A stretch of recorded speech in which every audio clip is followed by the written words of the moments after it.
Hello friends, my name is Sunny Singh and welcome to my blog. आज Sunday का दिन है और संडे का दिन होता है फैमिली टाइम। तो फैमिली टाइम के चलते आज मैं अपनी फैमिली को घुमाने लेके जा रहा हूँ। मेरी फैमिली में है मेरी वाइफ, से हाय, और मेरा बेटा, hello. Hello, don't rub your eyes, से हेलो। तो आज हम जा रहे हैं घूमने के लिए फतेहगढ़ साहब।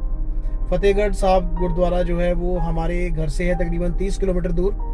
तो आप लोगों को रास्ता भी दिखाएंगे और साथ में गुरुद्वारा साहब के दर्शन भी कराएंगे। तो बने रहिए हमारे साथ इस ब्लॉग में।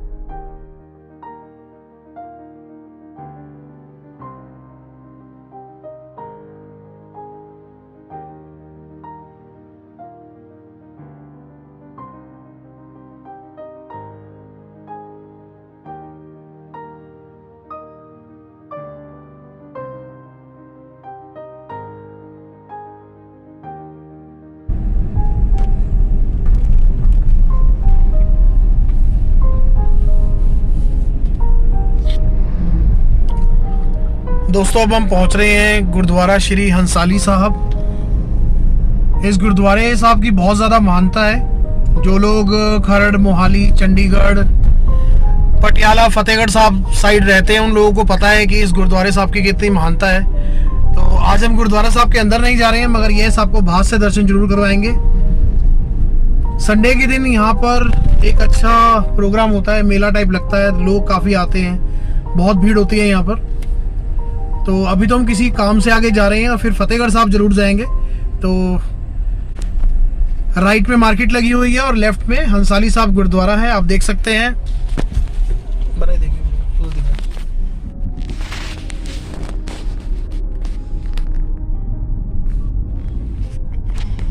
तो ये आप देख सकते हो गुरुद्वारा साहब से कितनी दूर तक सड़क पे ही पार्किंग लगी हुई है। इस गुरुद्वारा साहब की बहुत मान्यता है। अगर आपने युवराज सिंह के फादर योगराज सिंह जी का इंटरव्यू सुना होगा तो उन्होंने भी इस गुरुद्वारे की बहुत बातें करी हैं अपने इंटरव्यूज में। तो आप देख सकते हो। तो अभी हम जा रहे हैं थोड़ा सा आगे, कुछ काम है, फिर वापस मुड़ के हम फतेहगढ़ साहब गुरुद्वारे आएंगे और वहाँ आपको गुरुद्वारा साहब के दर्शन करवाएंगे। दोस्तों, अभी हम आए हैं भाखड़ा नहर पर और ये भाखड़ा की एक नहर है जिसपे आने का मेन मोटिव है मछलियों को खाना डालना। तो यहाँ पर हमने मछलियों को खाना डाल दिया है और अपन यहाँ से चलेंगे फतेहगढ़ साहब की ओर।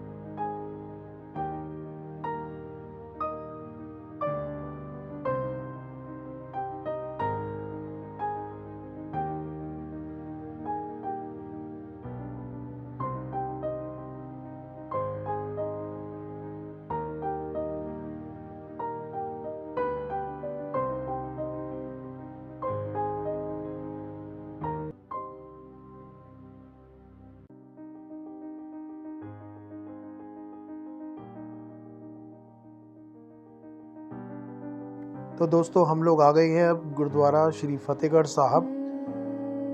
इस गुरुद्वारे के बारे में कहा जाता है कि यहाँ की दीवारें भी रोती हैं उन बच्चों की शहादत के लिए जिन्होंने अपनी जीवन का बलिदान दिया धर्म की रक्षा के लिए और अपने पिता की शिक्षाओं का मान रखने के लिए।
दोस्तों, गुरुद्वारा साहब में आने के बाद सबसे पहले हमने अपने शूज़ यानी कि अपने जोड़े जमा करवाए और फिर हमने कड़ा प्रसाद लिया। अब कड़ा प्रसाद लेकर के हम गुरुद्वारा साहब के अंदर जा रहे हैं और गुरु महाराज की हजूरी में हम गुरु ग्रंथ साहब के सामने अरदास करेंगे।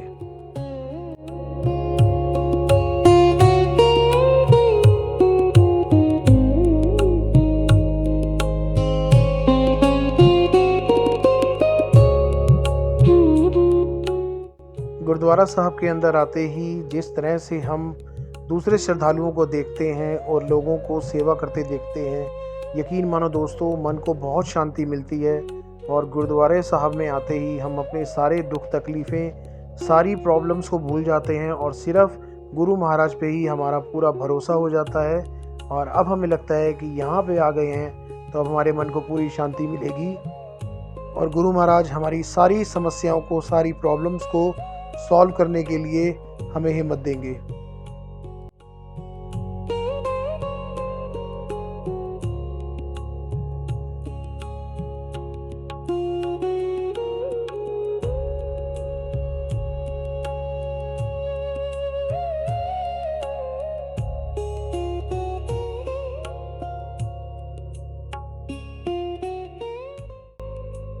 दोस्तों, जो श्रद्धा भक्ति, जो सफाई, जो सेवा भाव गुरुद्वारों में श्रद्धालुओं का देखते ही बनता है, उसके लिए तो हेड्स ऑफ। इस तरह से लोगों का सेवा भाव गुरुद्वारे के लिए, सत्संगत के लिए और गुरु महाराज में विश्वास, गुरु ग्रंथ साहब में इतनी ज़्यादा डिवोशन दिल को छू लेती है दोस्तों।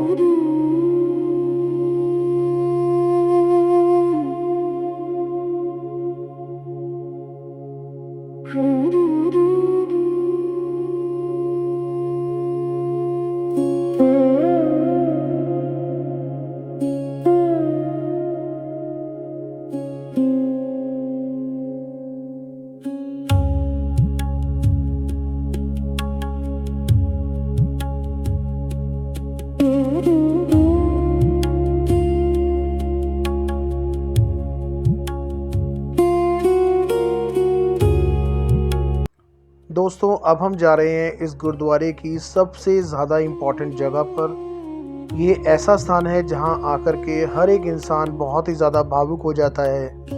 ये वही स्थान है जहां पर छोटे साहबजादों को शहीद किया गया था।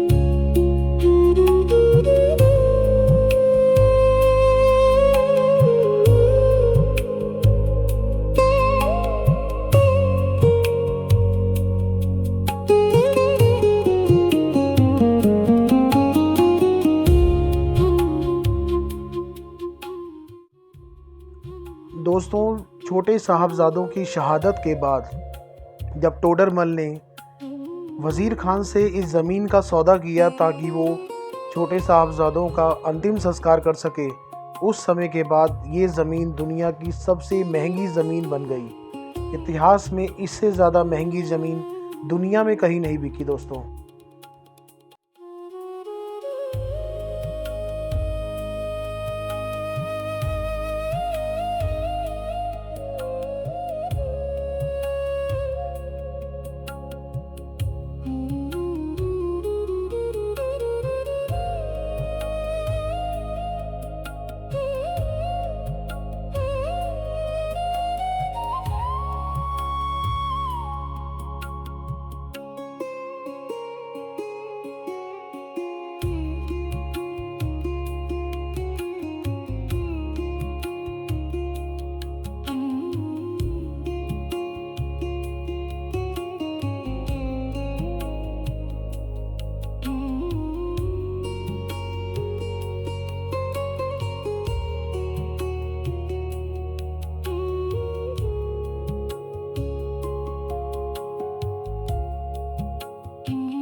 दोस्तों अब हम लोग जा रहे हैं ठंडे बुर्ज की तरफ।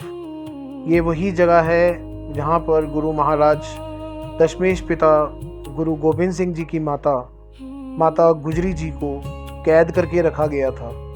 यहाँ पर माता गुजरी जी छोटे साहबजादों के साथ उन सर्द रातों में बहुत मुश्किल से रही। बस उन रातों में उन्हें अगर किसी पर यकीन था तो वो थे वाहिगुरु वाहिगुरु वाहिगुरु।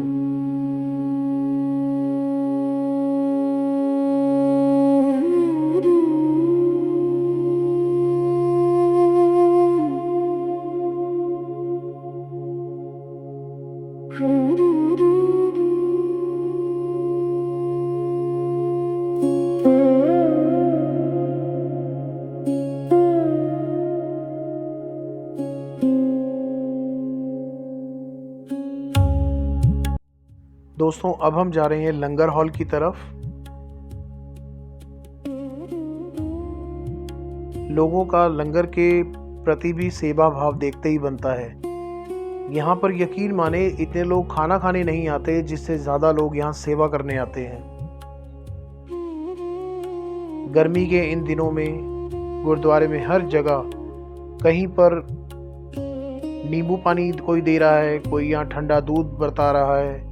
संगत लगी है सब्जियां काटने में, आटा गूंदने में, रोटियां बनाने में। सब्जियां बनाने के लिए बड़ी बड़ी देग इस्तेमाल में लाई जाती हैं और आज भी गर्मियों के दिनों में भी यहाँ पर हज़ारों लोगों को बैठा कर के एक साथ खाना खिलाया जाता है। तो दोस्तों हमने भी यहाँ पर अपनी प्लेट ले ली है और हम भी लग गए हैं लाइन में। आज हम दोपहर का खाना लंगर में सिख संगत के साथ ही खाएंगे। मैं, मेरा बेटा और मेरी वाइफ हम बहुत एक्साइटेड हैं क्योंकि पता नहीं क्यों लंगर का खाना शायद इतनी ज़्यादा दया भाव के साथ और इतने सेवा भाव के साथ बनता है कि इसका स्वाद ही अलग होता है। आप 1000 5 स्टार्स में खाना खा लो, बड़े बड़े ढाबों में, होटल्स में खाना खा लो, मगर इस तरह के खाने का स्वाद यकीन मानो आपको कहीं और नहीं मिलेगा। देखो दोस्तों मैं आपको दिखाता हूँ किस तरह से संगत यहाँ लगी हुई है सेवा करने के लिए। कोई अदरक छिल रहा है, कोई प्याज काट रहा है, कोई हरी मिर्चें काट रहा है। बहुत से लोग लगे हैं और ये गर्मी का मौसम है। गर्मी में खुले में इतना सब काम करना, और यहाँ देखो कैसे सभी लोग बिना किसी भेदभाव के, कौन किसी जाति से, कौन किस धर्म से बिलोंग करता है, बिना इस बात की परवाह करे सब लोग किस तरह से एक साथ बैठ के खाना खा रहे हैं। ज़मीन पे बैठते हैं, लोग परोसते हैं। किसी को कोई यहाँ पर ईगो नहीं, कोई यहाँ पर घमंड नहीं कि मैं ज़मीन पे नहीं बैठूंगा या मुझे इस तरह का खाना या उस तरह का खाना चाहिए। ये देखो हम लोग भी यहाँ पर बहुत अच्छे से बैठे, बहुत इंजॉय किया। मनजोत सिंह ने बहुत अच्छा इंजॉय किया। यहाँ पर मेरा बेटा बहुत खुश होता है और जब भी ये गुरुद्वारा साहब में आता है तो इसको सेवा भाव बहुत ज़्यादा होता है। ये कहता है कि पापा मेरे को भी सर्विंग करनी है, मेरे को भी ये सब काम करने हैं, पर छोटा बहुत है तो ये अभी कर नहीं सकता, इसलिए हमें इसे थोड़ा सा समझाना पड़ता है। मगर यकीन मानो दोस्तों गुरुद्वारे में आने के बाद जब आप सिख संगत के साथ बैठ के खाना खाते हो तो बहुत ही ज़्यादा शांति मिलती है और बहुत ही ज़्यादा मन को सुकून मिलता है।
तो दोस्तों ये थी हमारी आज की विज़िट गुरुद्वारा श्री फतेहगढ़ साहब में, जहाँ पर हम अरदास करने आए थे कि हम हमारे सुख दुख हमारे हर हाल में गुरु महाराज हमारे साथ रहना।